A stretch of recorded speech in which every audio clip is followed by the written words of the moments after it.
And it's Monday here on the Morning Pitt on youtube.com/Panther-Lair.com. I'm Chris Peak from Panther-Lair.com. You know that website right there, Panther-Lair.com, Pittsburgh.rivals.com. The most comprehensive source of Pitt sports news on the internet, football, basketball, and recruiting. You find it all at Panther-Lair.com. And, of course, message boards, which have been lively, to say the least, over the last 2 days, and understandably so. And it's not just the last 2 days, it's the last 2 weeks, it's the last 4 weeks, it's the last 6 weeks. Because the underlying problem, the underlying issue, the reason Pitt is 4-4, the reason Pitt has followed its ACC championship campaign with one of the more disappointing seasons in recent history is because this team can't score. And I don't see any, I gave a little bit of a preamble there talking about, Panther-Lair.com and how you should read everything there. And you should. I mean, there's lots of content there. There's lots of things to talk about and think about and read about. But when it comes down to it, we all know what the problem is. And we all know where the issue lies, and it's on the offensive side of the ball. And look, Pitt's defense deserves every bit of criticism you want to throw at them for their collapse in the fourth quarter against North Carolina, and to some extent against Louisville. The defense allowed 31 points in the last two games in the fourth quarter. 21 against North Carolina, 10 against Louisville, all, blowing leads that the team took into the fourth quarter. Pitt was leading at Louisville entering the fourth quarter. Pitt was leading at North Carolina entering the fourth quarter and was outscored 38-0 and outgained by more than 100 yards in those two fourth quarters combined. Now Louisville got, seven of its whatever they scored in the fourth quarter, 17 points. 7 of those 17 came on a scoop and score, so those weren't on the defense. But still, if you look at the amount of points scored in those two games in the fourth quarter, it's 38-0. And so there's plenty of blame to go on the defense there. You can definitely criticize the defense and say you fell apart in the fourth quarter, and they certainly did against North Carolina and to some extent against Louisville, although they really just gave up one or two plays to the Cardinals in losing that game. It was a total collapse against North Carolina, not entirely unexpected given the firepower they have on offense. But there is the other side of it, and it's the bigger side of it, and it's the more important side of it, and it's the more significant issue, and that's the offense. And obviously, after being the strength of the team a year ago and the engine behind the ACC championship run, it has become the unit that is holding this team back. This team is 4-4 overall, 1-3 in the ACC, with losses to Georgia Tech and Louisville, not to mention North Carolina, because of the offense. And you know that already. I'm not breaking any news for you, and I'm not going to sit here and spend the next 25 minutes or however long we're going to talk today talking about how the offense is the problem. You know the offense is the problem. The question is for that guy right there, Narduzzi, and what he has to figure out entering this final third of the season, these final 4 games, winnable games for teams with competent offenses.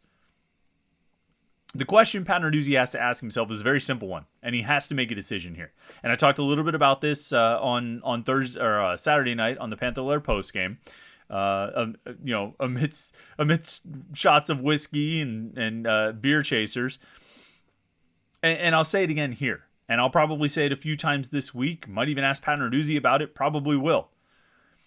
The question he needs to answer for himself is about the quarterback, but it's not just about the quarterback.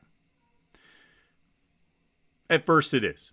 He needs to ask himself if he truly believes Kedon Slovis is good enough to lead this team. You look at his performance, 14 of 31 for 236 yards, I think he threw, against Louisville, or against North Carolina. You look at his performance as a whole on the season, it's not good enough. It's not good enough. By the numbers, it is not good enough. And he hit a couple deep passes on play action shots to the post. And it was great on post routes. And those were really impressive. But there wasn't a whole lot else going on for Kedon Slovis in that game. Not much else was working. Just like not much else has worked all season long. And so by the numbers, Kedon Slovis has not been good enough. But I continue to hear disbelief out of the Pitt program about Slovis's performance. I continue to hear confidence out of the Pitt program about the type of player he actually is and actually can be. We'll come back to that. Narduzzi needs to decide what he genuinely believes about number 9. Does he genuinely believe Kedon Slovis can be good enough to win 2, 3, 4 more games in the ACC. 2 at a bare minimum, ideally 4, you'll settle for 3. And imagine being in a position where you're settling for a 7-5 record. That's the big picture, is that what the final record will end up being, and I'm sure we'll talk about it this week. But Narduzzi has to decide what he truly believes about Kedon Slovis. But it's not just what he believes about Kedon Slovis. There's 2 parts to it, okay?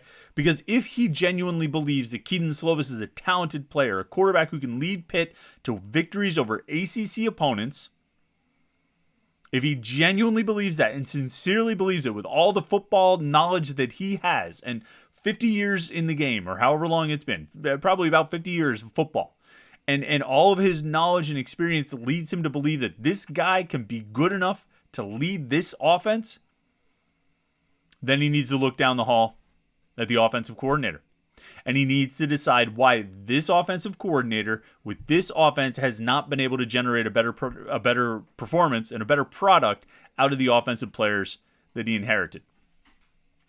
And I talked about this after the Louisville game. This was sort of my rant after the Louisville game, and I picked it up the following Monday on the Morning Pitt and kind of talked about it throughout the week last week. My belief, my conviction that these players are not as bad as they have looked.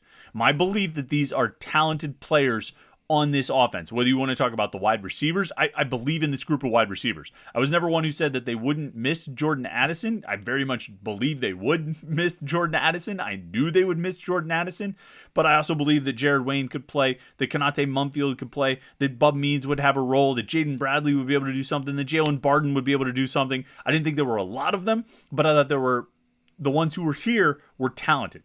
All right, I believe in Gavin Bartholomew. I think Alberto is has a potential to be one of the best tight ends in the ACC, if not the nation. Obviously, the running backs, you've seen what they can do.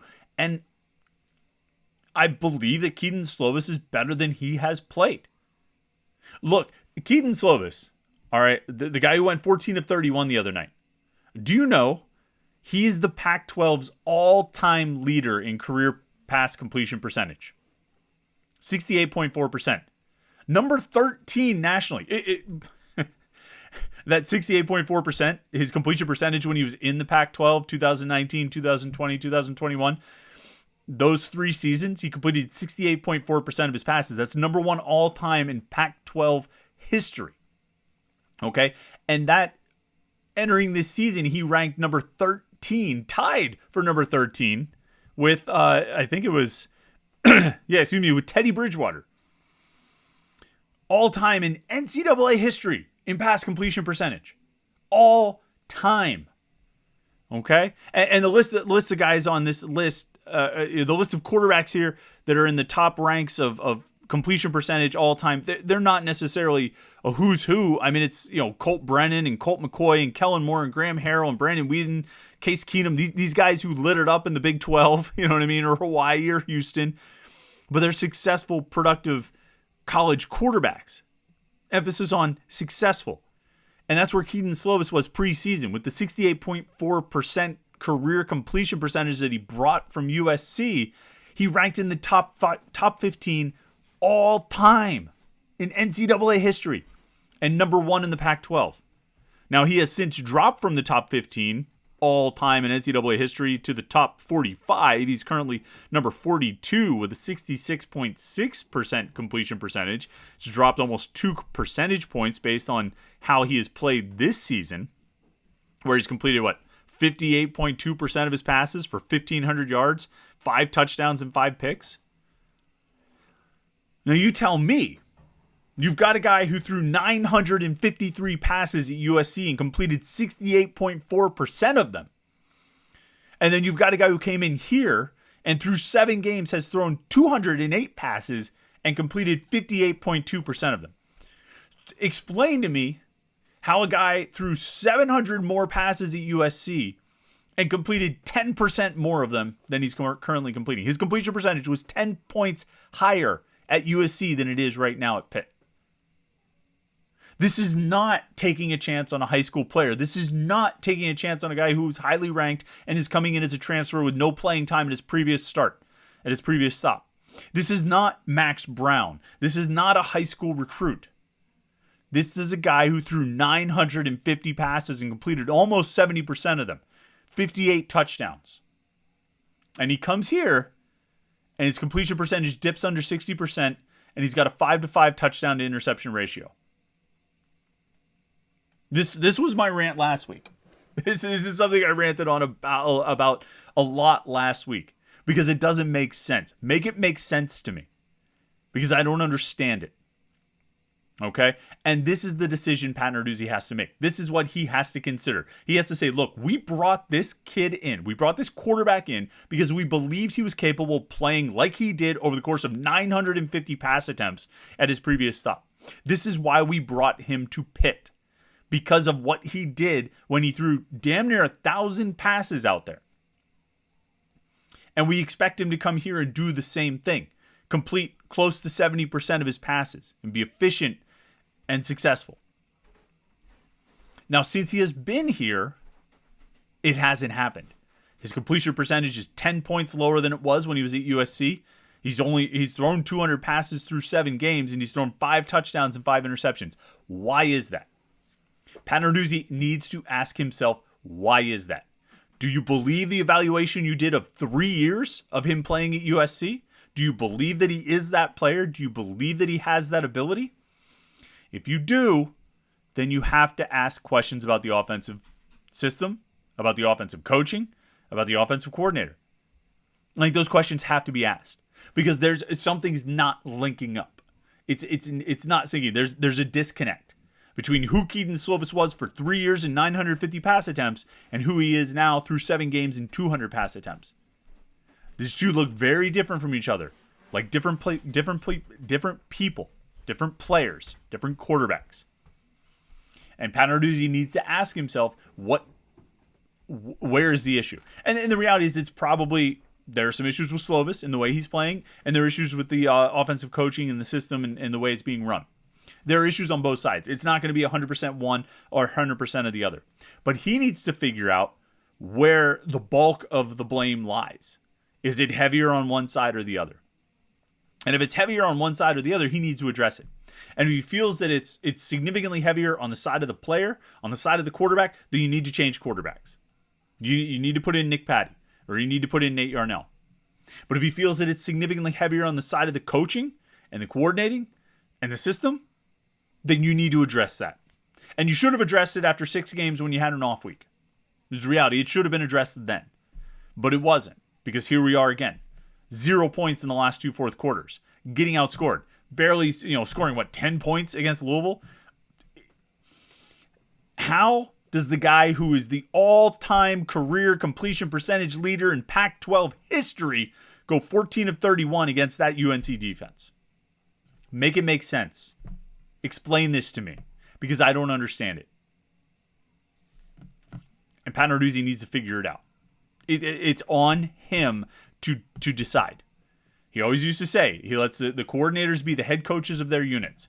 That he coaches the coordinators and the coordinators coach the units. Okay, well, he needs to coach the coordinators now. This is when he needs to step in and say, what are we doing here? What are we doing wrong? Because this guy, this quarterback who's leading the team right now, is not the guy he was for the previous 3 years and 950 pass attempts. Something is not connecting here. Something is not working right. And maybe Narduzzi believes that it was the hit that he took at Tennessee or against Tennessee. It's just he hasn't been right since then. Well, then you're putting the bulk of it on the player, and you need to change quarterbacks. But if he looks at it and says, that's not it. There's something fundamentally broken about this offense. There's some fundamental flaw that is holding this unit back. Then he needs to figure it out on that side of the ball. And I don't necessarily mean like firing anybody. He's not going to fire anybody. I don't think he's going to fire anyone mid-season. I don't think he should fire anyone in mid-season. I'm not sure if that really solves the problem right now. I think that ends up taking a unit that's in disarray and potentially throwing it into even more, chaos. But he does need to step in, and in 2020, and I might have gone to this anecdote in the past, maybe last week I did. In 2020, the COVID year, they have that Notre Dame game at midseason. They get blown out 45-3. It's a miserable game. Paris Ford ends up leaving the team. I mean, they are as low as they ever got in the Narduzzi era. And they have an off week after that. And Narduzzi went into the offensive staff and said, what are we doing here? What are we doing? And not in the sort of rhetorical, like, what the heck is wrong with you way, but literally, what are we doing? And he took stock of everything the offensive. He wanted reports, he wanted data, he wanted information. He wanted to find out what they had been doing for the first 5 or 6 games, however many it was, and what they needed to fix. And their offense came out and was better after that. You know, they were pretty good at Florida State. Clemson was a disaster. Virginia Tech, though, they played really well, and Georgia Tech, they played well as well. They were better. And Narduzzi gets some credit for that. And I think he's taken some credit for it too. I think he has told that story himself or some version of it. But I think it's true. And I heard about it at the time. And I even put something on Panther-Lair.com about it. That, look, this is what we're hearing. That, Narduzzi really kind of stepped in on the offense. It didn't necessarily change what Mark Whipple was doing. Didn't try to change the offense or change. But he wanted the offensive staff to take another look at what they were doing and refocus on what works. Look at tendencies and trends and try and break those tendencies and all those kinds of. He wanted not necessarily an overhaul of the offense, but a thorough review. And again, this should have been done this year, 2 weeks ago when they had an off week. You know what I mean? Coming out of the Virginia Tech game, this should have been done then. And maybe it was. Maybe some version of it was. They came out with the Wildcat. But Narduzzi needs to do it now. He needs to be doing it, over the weekend. He needs to know what's going on with the offense. And he needs, quite frankly, he needs to walk in and sit down with Frank Cignetti and say, what's going wrong here? What is going wrong here? Why do I have a guy who completed 68% of his passes over 950 pass attempts at USC, and he's come here and he's attempted 200 passes and he's completed 58%? Why does he only have 5 touchdowns and 5 interceptions through 7 games? Explain this to me. What is going wrong here? Because something is broken. And if Cignetti and Narduzzi sit down and the conclusion they draw is it's Slovis, he's just not playing. Keaton Slovis just isn't good enough. He's just not the guy.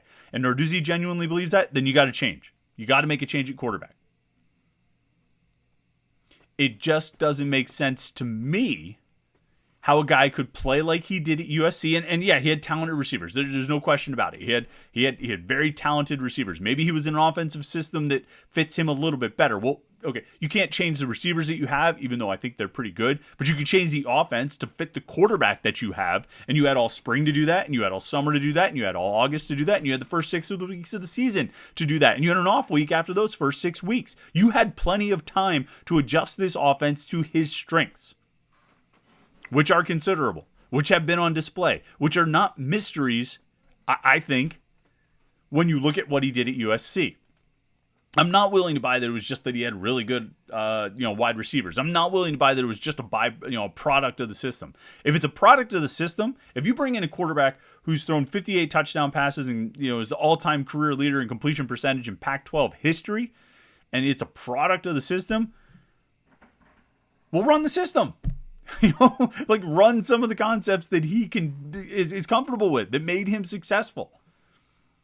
Because you've lost multiple games doing whatever it is that you are doing right now. At least 3. You want to tell me we're going to not put the loss to the number 3 team in the country on this unit? You want to say they should be 7-1 right now and not 8-0? That's fine. But they're better than Georgia Tech. They're better than Louisville. And they should have been good enough to compete with and or beat North Carolina. Even playing in whatever broken system they have right now, they took a lead against North Carolina into the 4th quarter. They're good enough to beat Carolina. Maybe even overall, it's hard to say they're better just because Drake May is that good. But if Carolina overall is better than Pitt right now, it's not by much.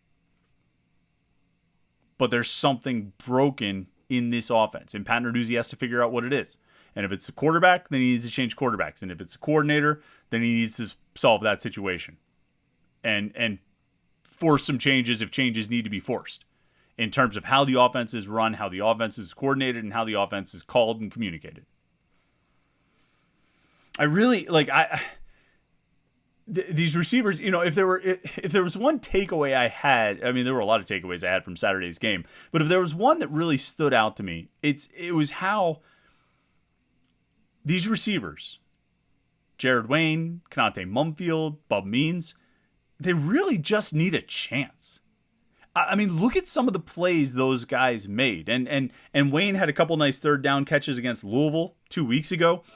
He obviously had a drop or two, at least one, potentially two, you could, depending on how you want to grade it, at North Carolina.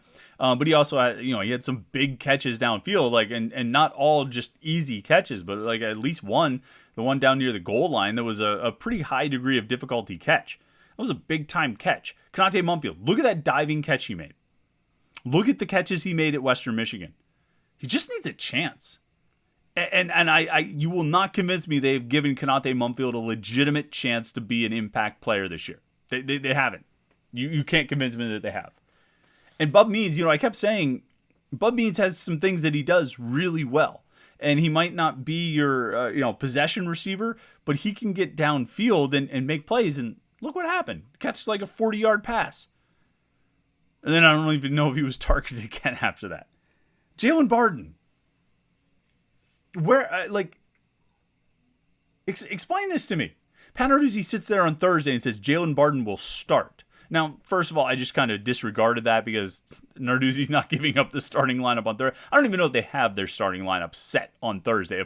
And by starting lineup, I mean they know who their offensive line is going to be. But what formation they want to start with, I mean, that decision might not be made until Friday or even Saturday for an 8 p.m. kickoff. So that comment was weird. I'm like, I'm not going to do a whole lot with that. I'm not putting that in a headline because it's kind of ridiculous. I mean, I don't think they're going to lay out which receivers are starting or anything like that. But if you're going to go so far as to say that Jalen Barden's going to start, then I think it is reasonably safe to assume that he'll at least play one damn snap. And according to Pro Football Focus, he did not play one snap. I don't get it. I don't get it. This is a talented player. And you put him into a tough situation in the game at Louisville, trying to make him play a different position he had in practice. That's why he seemed to be out of the right spot quite often. Have to get readjusted before the snap a bunch of times. But then you had a week for him to practice. And maybe it was tied to Bub Means being healthy. And since Means was able to play, Barden lost his snaps. But it just, I don't get it. These guys just need a chance. These are talented players. Again, Konate Mumfield had 3 100-yard games at Akron last year. Was a freshman All-American last year. He's a good player. Jared Wayne is a good player. He caught 45 passes last year. He's a good player. Bub Means can get downfield. It's what he did at Louisiana Tech. He's a good player. Are any of these guys Jordan Addison? No. Can you be a good player and not be the best receiver in the country? Yes. They're good players. Gavin Bartholomew, 2 targets? 2 lousy targets? How do you not design plays to get the ball to Gavin Bartholomew? How is he not an option on at least once every drive? I don't know how he comes out of any game with less than 8 or 10 targets. It's mind-boggling to me that he's not used more. Because there's talent in this offense. There are good players in this offense. And it's being wasted. It's being wasted. And there he is on the screen again. Pat Narduzzi needs to figure out why that is. He needs to answer that question. And it's a question that he obviously is going to have to tackle after the season. But if he wants to salvage whatever he can from the rest of this schedule, this 2022 season, he needs to answer that question. He needs to have answered it yesterday, or on the flight home from North Carolina, or the flight home from Louisville, or the bye week before after the Virginia Tech game. He needs to have answers to these questions. And then they need to put him into action. Izzy Banakanda shows up on the screen there. He's got 1,000 yards. First 1,000-yard rusher since Darren Hall did it in 2018. Earliest to 1,000 yards since, I think, James Conner in 2014, I think they said that as far as earliest in the season. It's interesting, though. You talk about those last few 1,000-yard rushers that Pitt has had. I forget if I think Conner got over 1,000 yards in 2016, but they, of course, had two 1,000-yard rushers in 2018, and that team went 7-7, although they did win the Coastal Division. And then, of course, that James Conner had 1,000 yards in 2014. That team went 6-6. It's funny. It's almost like having a 1,000-yard rusher doesn't always equate to having a very successful season unless you have the passing game to complement it. And the balance that was supposed to come with this offense, I mean, they are kind of balanced to some extent, balanced in being bad. What did they finish with? This would be the final stat. 131 rushing yards. Duke, almost tripled that against North Carolina. And Pitt, with its leading rusher in the nation, goes for 131. Just fundamentally flawed stuff here, man. And they've got to figure it out. They've got to figure it out if they want to have a chance against Syracuse, against Duke, against Virginia, against Miami. You can beat those teams. Nobody on that list scares you. I mean, Duke might be the scariest team out of all four of them, to be honest. And you still should be able to beat Duke. Unless you can't figure this out. And it's been 8 games now of not figuring it out. See what the Final Four bring, I guess. All right, we're going to have lots of Pitt content for you this week. Of course, leading into the game against Syracuse at home, 3:30 kickoff at Acrisure Stadium on Saturday. We'll have lots to talk about on Panther-Lair.com, Panther-Lair.com, Pittsburgh.rivals.com. Subscribe to our YouTube channel, youtube.com/Panther-Lair.com. Like this video. We appreciate that very much. Thanks, everybody who tuned into the Panther-Lair postgame on Saturday night. That was an interesting one. It was an entertaining live show. A lot of strong opinions being offered. It's always fun to do that. Subscribe to our YouTube channel, youtube.com/Panther-Lair.com, and you will never miss one of our any of our live streams. We'll have to adjust some of our live streams coming up here shortly. I forgot when Pitt's exhibition game is. Pitt basketball. Is that?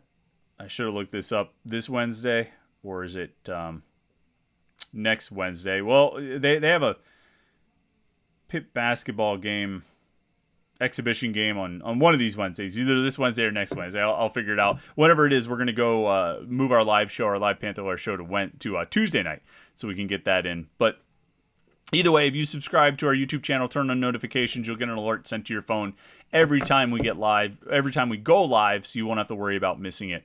And I know you don't want to miss it. So thanks for tuning in. Hope you had a great weekend. It was a beautiful weekend aside from the football in the city of Pittsburgh, or at least for the football teams from the city of Pittsburgh. None of them played here. But it was a beautiful weekend, great weather. Hope you enjoyed it. Hope you have a great Monday. And we will talk to you again on Tuesday morning for the Morning Pit right here on youtube.com/Panther-Lair.com.